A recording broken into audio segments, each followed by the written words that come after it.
اعوذ باللہ من الشیطان الرجیم بسم اللہ الرحمن الرحیم. ڈیئر اسٹوڈنٹس، السلام علیکم ورحمۃ اللہ وبرکاتہ. یہ ہمارا 12th کا اردو کا کلاس ہے جس میں آج ہم حصہ نثر شروع کرنے جا رہے ہیں. اور حصہ نثر میں سب سے پہلے ہمارا آج کا موضوع رہے گا انشائیہ نگاری. تو چلیے شروع کرتے ہیں. انشائیہ نگاری کسے کہتے ہیں؟ انشائیہ کے لغوی معنی ہے بات سے بات کرنا، بات سے بات نکالنا اور عبارت کو سجانا یا آراستہ کرنا. یہ انشائیہ کے لغوی معنی ہیں. انشائیہ کی صنف اردو میں انگریزی کی دین ہے، یعنی کہ یہ اردو کی اپنی صنف نہیں ہے بلکہ یہ انگریزی سے آئی ہے. انگریزی میں اسے ایسے کہا جاتا ہے، ایسے شارٹ ایسے کہا جاتا ہے. انشائیہ وہ تحریر ہے جس میں کسی اہم یا غیر اہم واقعے یا کسی خیال یا کسی جذبے یا محض کسی لمحاتی کیفیت کو پر لطف انداز میں پیش کیا جائے.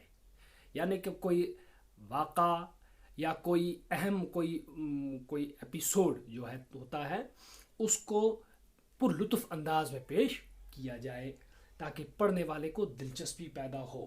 اور ترتیب، غور و فکر اور سنجیدگی وہ چیزیں ہیں جن کو یہ صنف برداشت نہیں کرتی. بکھرا ہوا یعنی کہ بکھرا ہوا ہونا چاہیے، تو اسے ہم انشائیہ کہتے ہیں. ہلکا پھلکا خیال اور نرم و نازک ظرافت آمیز اظہار اسے زیب دیتا ہے. انشائیہ کی بنیادی شرط یہ ہے کہ اس کی کوئی شرط نہیں، یعنی کہ اس کی بنیادی شرط یہ ہے کہ اس کی کوئی شرط ہے ہی نہیں، کوئی اصول نہیں. جو کچھ کہو اس کو پڑھ کر قارئین حضرات خوش ہو جائیں. یعنی کہ اس میں پابندیوں کا خیال نہیں رکھا جیسے غزل میں ہے، جیسے باقی اصناف میں ہے. اس میں یہ نہیں، اس میں یہ ہے کہ ایسی بات جو پڑھنے والے کو پسند آ جائے. اور اسی لیے اس صنف کو انشائیہ نگاری کی ذہنی ترنگ کا نام بھی دیا گیا ہے. اس میں موضوع کی کوئی پابندی نہیں اور انشائیہ میں طنز و مزاح کا بھی عنصر ملتا ہے. یعنی کہ اس میں طنز و مزاح کا بھی عنصر ملتا. یہ بہرحال الگ موضوع ہے، اس پر ہم الگ بحث کریں گے. طنز و مزاح کسے کہتے ہیں؟ یعنی کہ اس میں وہ بھی اس کا ملاپ بھی ہوتا ہے. انشائیہ نگار کے لیے ضروری ہے انشائیہ میں طنز و مزاح کا عنصر بھی ملتا ہے، لیکن یہ اس کے لیے ضروری نہیں. انشائیہ نگار کے لیے ضروری ہے کہ وہ بات سے بات پیدا کرنے کی صلاحیت رکھتا ہو. یعنی کہ انشائیہ نگار وہ انسان جس کے اندر یہ صلاحیت پیدا ہو کہ وہ بات سے بات پیدا کرے، ایک بات سے نئی بات نکالے اور اس کے ذریعے انشائیہ بنتا ہے.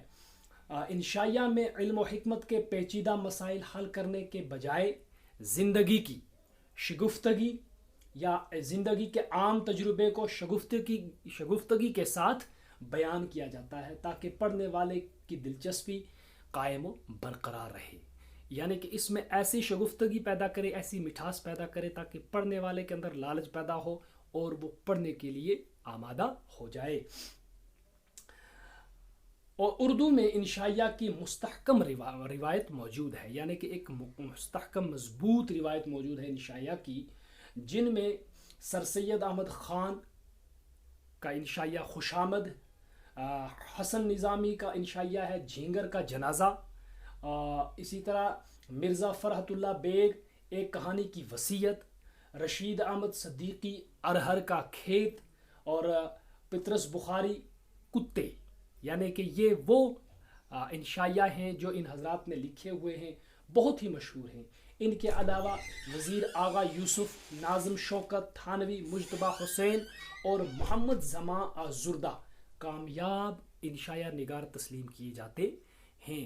یہ سب وہ حضرات ہیں جو کامیاب انشائیہ نگار مانے جاتے ہیں. سر سید احمد خان، علامہ اقبال نہیں، ڈاکٹر زمان آزردہ وغیرہ وغیرہ، یہ وہ لوگ ہیں جنہیں یعنی کہ بہت اس پر عبور حاصل ہے اور انہیں کامیاب انشائیہ نگار تسلیم کیا جاتا ہے. یہ آج کا ہمارا ٹاپک تھا.